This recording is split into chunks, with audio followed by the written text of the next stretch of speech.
This week's lecture will be on physical development for middle childhood, which is roughly ages 7 to 11.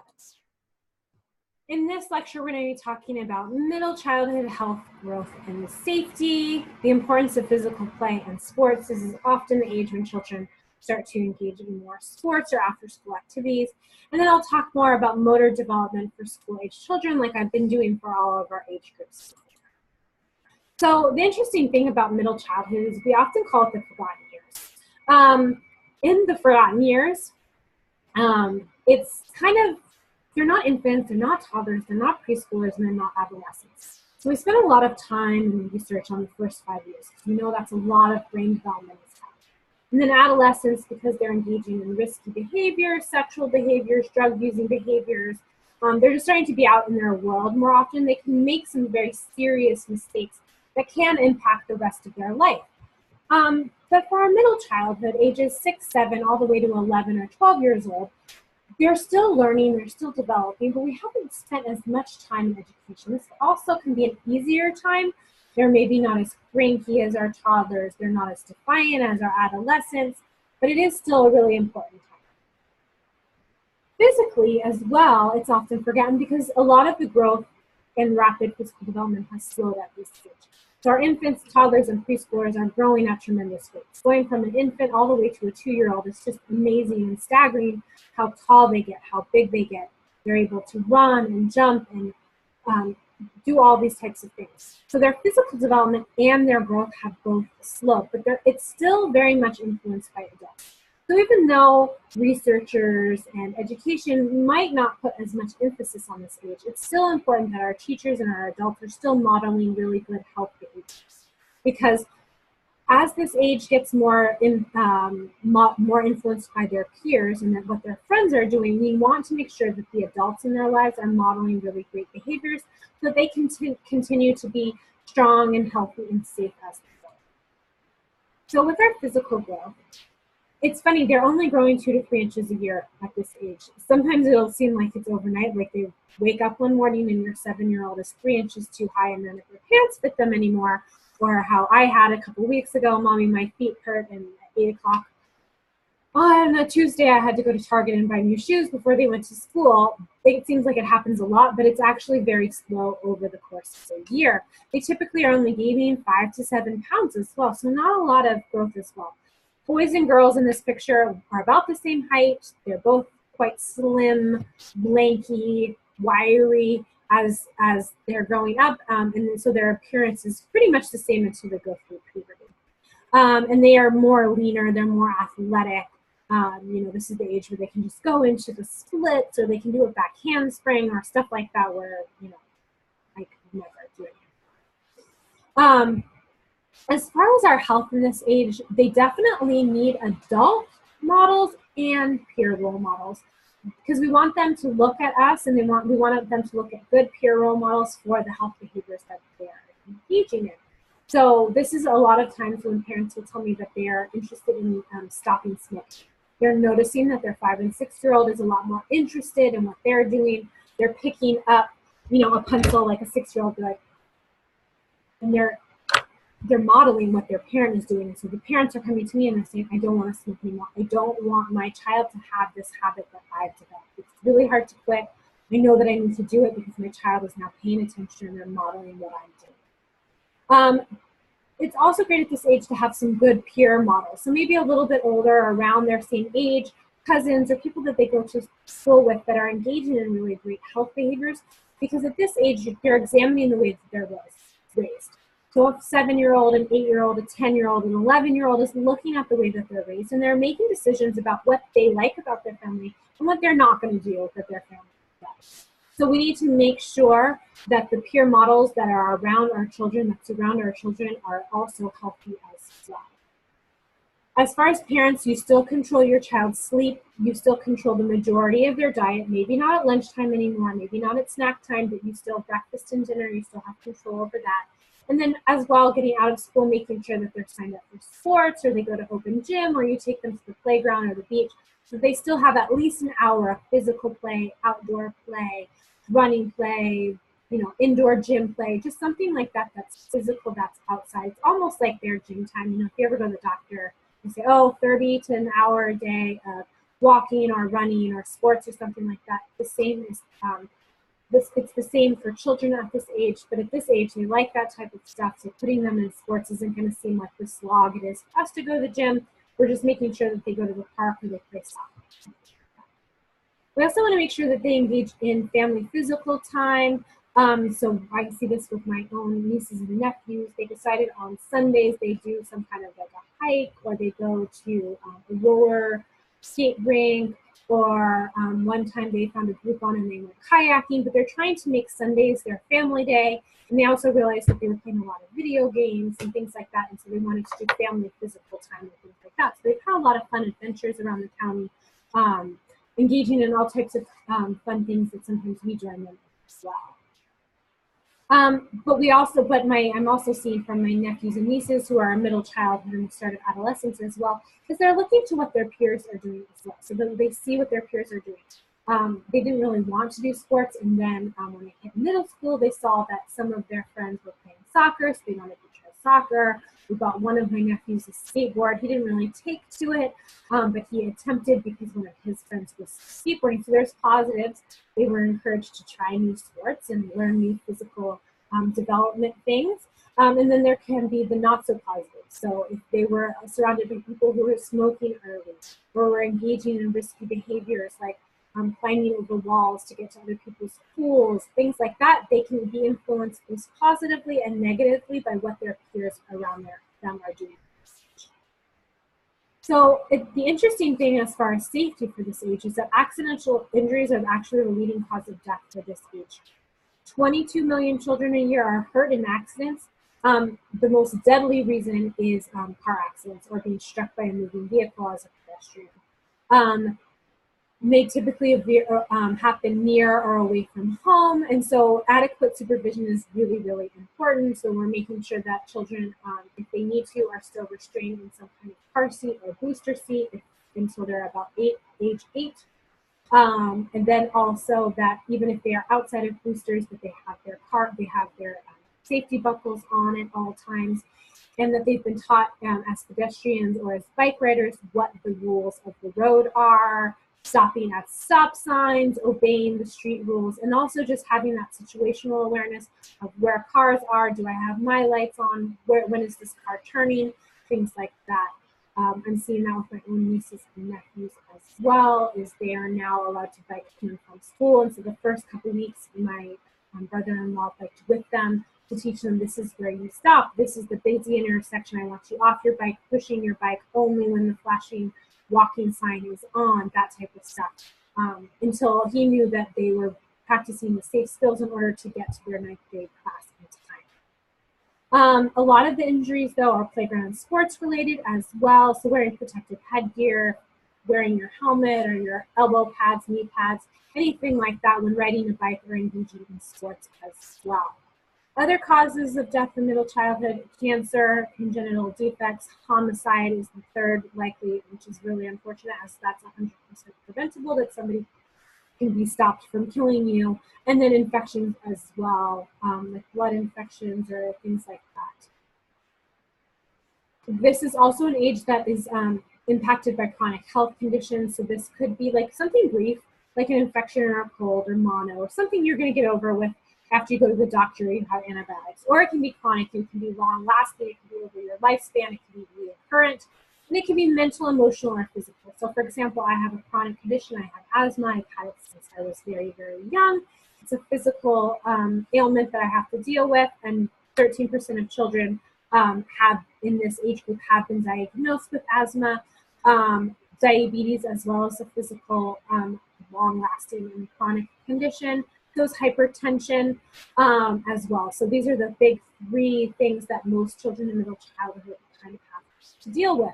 It can be mental or emotional as well. If you have ADHD, anxiety, depression, those are chronic, long-lasting conditions that will affect your development and your learning across your lifespan.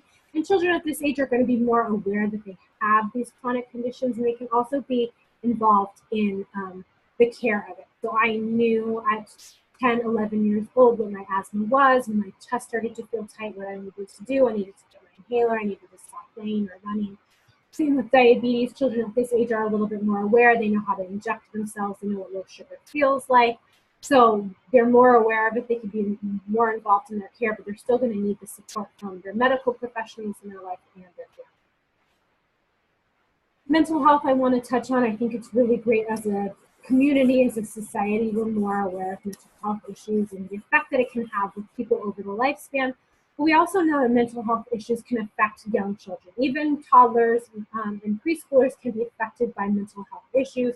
But in middle childhood, we might see these come more to the forefront as you are in elementary school, you're in kindergarten, having dyslexia, anorexia, ADHD, bipolar, depression, phobias, trauma, anything like that will affect your physical development, affects how you grow and how you move your body. And if you're taken to playgrounds or not, it affects how you learn cognitively. It affects your ability to have friendships with other people or grow socially. And it affects how you are emotionally. If you have depression or anxiety, that affects your emotional state, and it can affect all of the areas of development. And so by getting treatment, having it identified that you have an issue and getting the appropriate treatment services can be really important so we can help you learn and develop and reach your full potential. The important thing is that it needs to start early, so we need to have pediatricians who are aware of it, parents that are aware of the changes in their child's emotional and mental state, and getting them identified and getting services for them. And just treating the child as a whole. And that includes like behavioral therapy, play and art therapy, maybe drug therapy, depending on the child as well. But it should be comprehensive as well. So it should include a lot of different things at the school district and also at home and with the therapist as well, in order to make sure that the child is getting appropriate treatment at such a young age. Physical play. I think the best thing about this age is that they still want to run and jump and play games and Ollie Ollie Oxenfree and Red Rover and hula hoops, and all those types of things are still really important. And it's 77% of this age do engage in that. The other kind of 23% should be, but for whatever reason, either from chronic conditions or where they live in huge cities or the family going through issues, are not allowing them to engage in physical play, but all children should.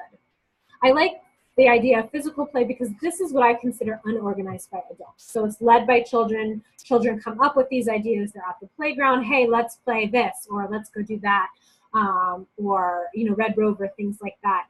Are unorganized by parents. They're led by children, and that gives them some social and emotional support.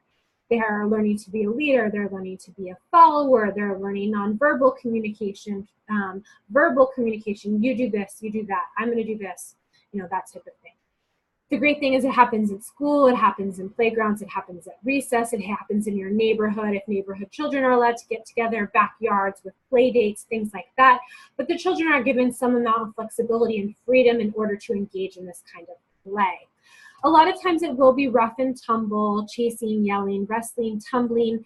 The funny thing is it's a universal mammal behavior. If you go to the zoo, the monkeys are playing this way. The hippo babies are playing this way. The cheetah cubs are playing this way. It's something that all mammals engage in. They learn by kind of rough and tumble, chasing, yelling, wrestling, all those types of things. If it gets aggressive or if it gets mean or somebody gets hurt, then the parents should get in. But they should understand that at this age, there might be a little bit of more hands-on than we would like. And as long as nobody's hurt or getting their feelings hurt or feeling upset or feeling ostracized, we can't allow them to be a little bit more rough and maybe a little bit more hands-on with each other. Sports as well is great. This is more organized. So this is led by parents. It might be something you sign up for with Parks and Recreation. There might be a coach, something like that. This is great because an adult is helping and leading them learn new motor skills. So you're learning how to kick really high in kickboxing, or hit a ball with a racket in tennis, or how to kick a ball in soccer. And you're learning how to process instructions. So either from your coach or an adult or a referee or from other children. You go there, I've got it, I'm going to grab this ball, that type of stuff. And then you're also learning strategy. You're learning some cognitive skills. How are we going to win? How do we need to change how we're playing in order to have strategy in order to play? So sports can be really helpful as well. At this age, about 40%, so less than half engage in it. They can be expensive. It's a lot of things that you do have to pay for. There are a lot of scholarships available, either through Parks and Recreation. The YMCA has a lot of scholarships. So I think If money is an issue and a child not being able to do this, going out and finding organizations that support sports in young children, like your local NFL team. The Chargers were very big in this, making sure that all children had access to sports and things like that. But there are ways that you can go ahead and you can get scholarships where your child can learn the really great things from sports. That isn't to say that all children need to engage in sports. If children have at least an hour of physical play and motor development built into their daily schedule, they're probably learning and developing their motor skills. They don't necessarily need sports, but if you want your child to learn sports, or they are showing that they want to be in sports or dance or anything like that, going out and finding ways that you can support that will be really great for their physical development. As far as motor development, we're seeing an increase in agility. So being able to move left to right, to jump over things, under things, negotiate around things in space. They also have strength. They're much stronger. Their muscles are stronger. They have a lot more ability and proficiency as well. So we're seeing that a child can start at 6, 7, 8, all the way up into 11 or 12 years old, can skateboard. That requires a lot of strength and ability. They can climb up walls, like climbing walls. They can do some, I've seen kids as little as 7 or 8 doing backpacking trips with their parents, doing sports like soccer for over an hour, running back and forth on that field. They have incredible endurance and ability in order to run and dribble or run and kick a ball. Fine motor skills as well. They're beading with very small little like friendship bracelets, or being able to braid those really intricate designs. They're being able to write their letters and numbers much better. We're able to see, they should be able to read and write at 6 and 7 years old. So they will be able to write a letter. It might not make a lot of sense. For example, I'm not sure if you guys can see this, but it's, but it's to mommy, M-O-M-Y. So she spelled it wrong, and then I love you, U-R, and she spelled R-U-R. So like she was texting. And then ever was E-V-R. But as you can see, maybe I can get it up there. She wrote the letters. I could see what she wrote, and at the end there were hearts and flowers and stuff like that. And I got that for my birthday. So I can read what she's writing. She's able to do lowercase and uppercase letters. She can hold the pencil. So she doesn't hold it like this anymore. She can hold it like an adult, and she can write with it. So she has much better fine motor ability as well. At this age, so 6 to 12 as well, they can ride bikes without training wheels. They can swim the length of a pool. They can skate or rollerblade or skateboard. They run fast, maybe faster than you, and they engage in some kind of rough and tumble play, often with peers of their same age. Since I have twins and they're 6.5, they're constantly wrestling and jumping on each other and things like that. And I have to get involved sometimes when I think that they're going to be hurt, or they're going to hurt their younger sister, or feelings are about to be hurt is a big one as well. So this is the forgotten years. So we know that their growth and ability has really decreased. They're only growing 2 to 3 inches a year. They're only gaining 5 to 7 pounds. They're very long. They're very athletic. And that's why we want to increase their physical play and opportunities so that they can practice ability, agility, endurance, strength, and be really proficient in that motor skill ability. Because not only is the strength going to help them be physical beings, it's also going to help the fine motor and help them learn through sport and through unsupervised activities where they have to engage with a variety of different people. We also need to know that as they are engaging in these physical pursuits with other children, that adults need to model those health behaviors. So it's quitting smoking if that's something that you want, or making sure that they still have a lot of fruits and vegetables and lean proteins and calcium and things like that in order to continue to grow as healthy as possible. Having family time, physical time be part of your schedule. So there's a lot of different things that you can do to model for these children that are watching and observing you as they're growing up, to making sure that they're growing up really healthy. As far as safety, making sure that as they engage more with the world, as they ride bikes, skateboards, rollerblades, participate in sports, that they have the protective equipment to keep them safe, and they've also been taught the rules of the road or the rules of the sport so that they can stay safe as well. So this is physical development and health. This is the lecture for this week. We will be working in our forums and our online quizzes as well. I will see you all this week. Have a great week. Bye.